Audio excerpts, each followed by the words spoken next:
Hey, what's up, everyone? It's Giorgio, your friendly neighborhood YouTuber, and we're back with episode 2 of Beyond Wrestling, where we will be covering wrestling's past, present, and future. And today's awesome topic is we're going to be talking about what makes a wrestler great, or better yet, what is our favorite characteristics in a wrestler or whatever. And I'll be doing this all from my point of view, and I would love it if you guys in the comment section would share what your favorite characteristics about a wrestler is. Where is promos, character, in-ring ability, storytelling, you name it. And we're gonna just have fun with this. And it's a topic we don't see, too many people discuss unless like someone's being portrayed badly on TV. And so I just want to share, some light on what I like in a wrestler. And also, before I get started with the rest of this show, I want to give a big shout out to a guy who does awesome wrestling podcast. His name is Jason Solomon. You may know him as Solomonster. He does an excellent job with his wrestling podcast. They're always entertaining, and I love hearing his perspective on wrestling, especially with the current storylines. So, when I did Beyond Wrestling episode 1, I had reached out to him because I was like, you know what, why not hit up Solid Monster and just see what he thinks. And I really appreciate the advice that he gave me on, just sticking with it, finding my voice for this. And his sound off episode 560 5, I believe that was the one that he did. He has some really good advice in that one, and I really love that episode. It's one of my favorites simply because of that. And he kept it real, and it's nice to have somebody who's popular within the wrestling podcast industry doing that, and willing to help people like me who's new get started. And so I couldn't be more grateful for him and Nyla Vox, like I said, who gave me confidence to go through with this, and every last other person that has believed in me with this. So now that we got that out the way, let's talk about there's 3 categories in my opinion that makes a really great professional wrestler, and it's first is looks, then promos, and then in-ring ability. And I'm trying not to make this too long, so what I would like to say is I'm going to give examples of what I like in a promo and looks and in-ring ability. And first we're going to start with looks because that is the first thing that we see when we first watch a wrestler on TV or we see pictures of them. And for me, a wrestler needs to be someone believable. They need to have this larger than life aura about them. Kind of like how a superhero is, Not saying they have to be like a superhero, but you know what I mean. And for look, they don't have to be the biggest wrestler. They don't have to look like the Incredible Hulk or Venom.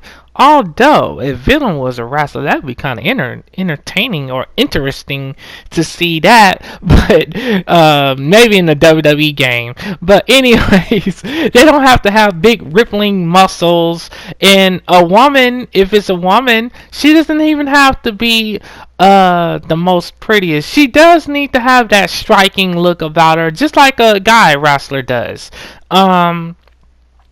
I like them to at least have some kind of muscle on them, to be at least believable, to be able to take some damage and be able to dish out some good damage as well in the ring. Like I like a nice fade haircut, kind of like how Steve Rogers have with the Marvel Captain America movie. I like that kind of hairstyle, or like one that the Undertaker or Triple H or if you're talking about long hairstyles, those guys had good ones. I like AJ Styles' hairstyle, Jericho too when he had hair, the really long hair, or the classic bald look like Stone Cold. And then when you see them, like I love I like a wrestler with a good unique wrestling attire, something that speaks to their character. I don't like super bright colors unless, depending on who it is. Like if it's Ric Flair or Jeff Hardy or Sting back in the early '90s and '80s when he had the bright jackets and stuff. Or, I like that. And Ric Flair could pull off any color. Like he could just do that. And as for a woman, she doesn't have to have really long hair either. She could have medium length hair and I'll still like her.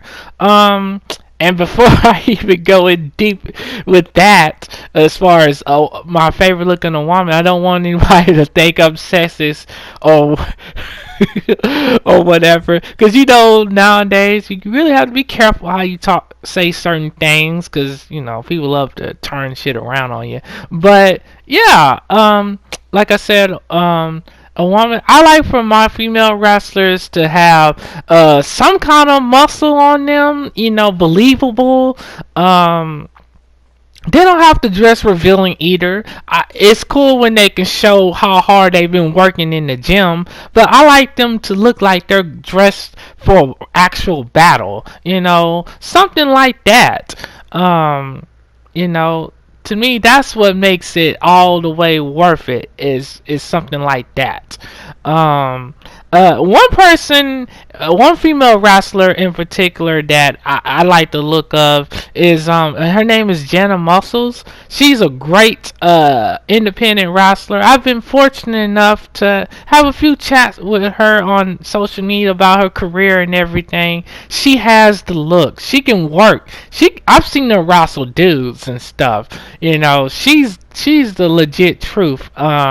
She has blonde hair and she has that charisma about her. It's not forced, and I like that. I'm not saying a wrestler has to be a powerhouse or anything, but back in the day we had those powerhouse wrestlers and everything, and they didn't have a whole lot of moves, but when you saw them, you knew they were the truth. And Goldberg is the perfect example of that. I like his look, the way that he came to the ring. He had that big fight feel when he came to the ring. So now that we covered all of that, and let me know in the comment section if what kind of promos and or looks that you like in a wrestler. So now let's go to the last two topics: is promos and in-ring work. And I'm going to just tell you guys my examples of favorite promos. I love Ric Flair promos. I love Dusty Rhodes. Those guys could talk anybody into the arena. Stone Cold. Another guy who I really loved when he did promos was Scott Hall. He just had this instant swagger and charisma about him. It wasn't forced. He kind of was like Tony Montana in a way, but he was so entertaining. He'll always be one of my favorite wrestlers because his look, the in-ring ability that he had for a big man. He could go out there and have a match with anybody. Who else? The Rock, Chris Jericho, Stone Cold, of course. Undertaker, he could cut some good promos with the right person. Triple H, definitely. Shawn Michaels. Hulk Hogan, because hey, you can't have this without mentioning Hogan. And Randy Savage.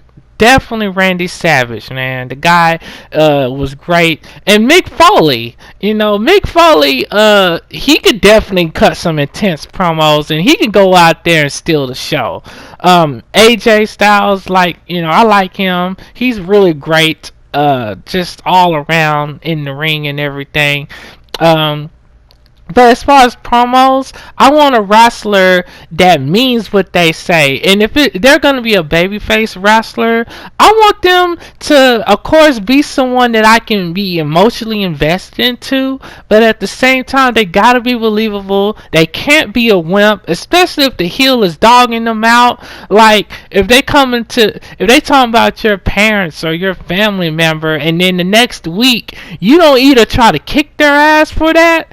I feel like that does not make a good babyface, in my opinion, in terms of promos. And if they're a heel, I love a heel that before they even open their mouth, like, the fans just automatically start booing them, you know. And the heel, he does whatever it takes to win a match. I like those heels, like when they're in the different towns and they're talking about the different towns.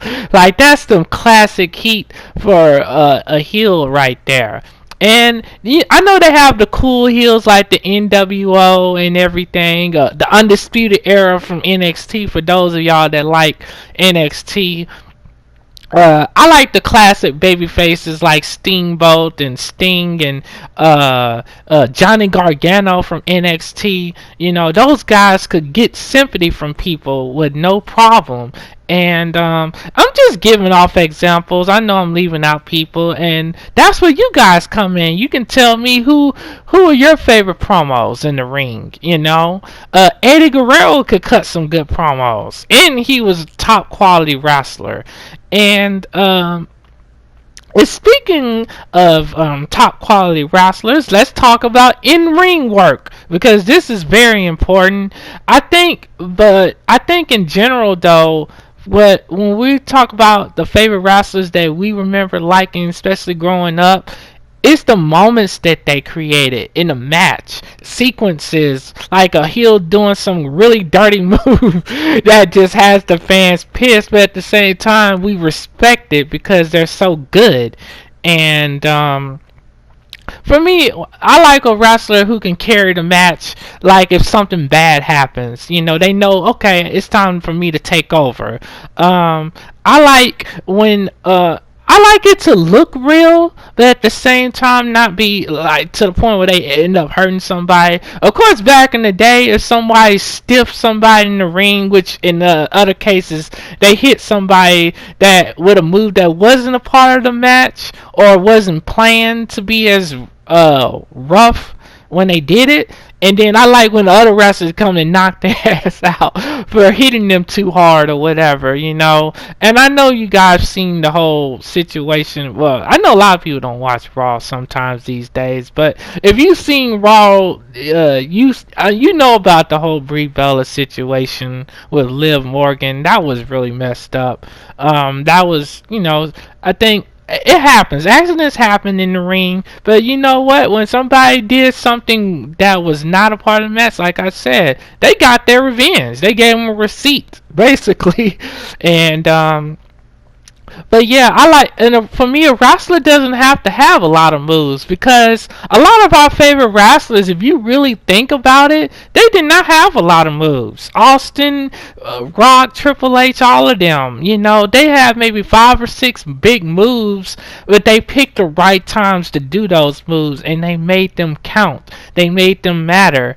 And unless it was the cruiserweights like Eddie Guerrero, Juventud Guerrero, Rey Mysterio, you know, those kind of guys.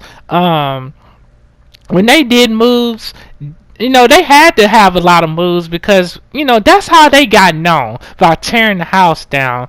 But to me, it's all about good storytelling, you know, building up to this big moment. And usually that involves the babyface getting the crap beat out of them for like 10 minutes. And then they make this epic comeback, but then the heel does some dumb, dirty tactic to stop them in their tracks. And one thing I don't like in matches or with certain wrestlers is them kicking out of everything. You know, I think when they have a cool finishing move, that should be it. 1, 2, 3. Or unless you do some kind of false finish with it or something, you know? And in my opinion, you know, like a guy like Sting, he didn't have that many big moves. He had like 5 of them or whatever, 4 maybe or something. It just depends, but it mattered. At the end of the day, all we wanted was to see the Stone Cold Stunner or the Mud Hole Stomps in the corner or the Stinger Splash or the signature Ric Flair chops or the figure four, Walls of Jericho pedigree, you name it. Those, the choke slam, a lot of that stuff. We just wanted to see that, and we knew we was gonna have to wait. But when it finally came, when a wrestler had a good finisher, that whole crowd erupts. And that's one of the things about it. Like, a wrestler is special when they do a certain move and the crowd is just going along with it. And to me, that is what, in my opinion, makes them a really great professional wrestler. Believability and their ability to sell themselves and sell the match. And so yeah, guys, I didn't want this to be too long. I already know it's like 16 minutes in, but yeah, this is what makes a great professional wrestler to me. So in the comment section below, let me know what you guys think of this video. Thank you for listening, if you're still listening. It's fun doing this. I'm having a blast, and I really want to continue this. And like I always say, just share this with your friends and family or anyone who may like wrestling, because that's how this is going to get bigger. And let me know what other topics you want me to discuss in the next episodes. And I will gladly see you guys in that comment section below, and we can talk more there. Hit me up on Twitter or wherever it is. But you can definitely talk to me here on YouTube, because I'm going to answer. I don't want to ignore anybody. But thank you guys. I love every last one of you, and have a very, very blissful day. And be sure to check out the Spider-Man video that I did the other day. It's really good. Alright, take care, you guys. Peace out.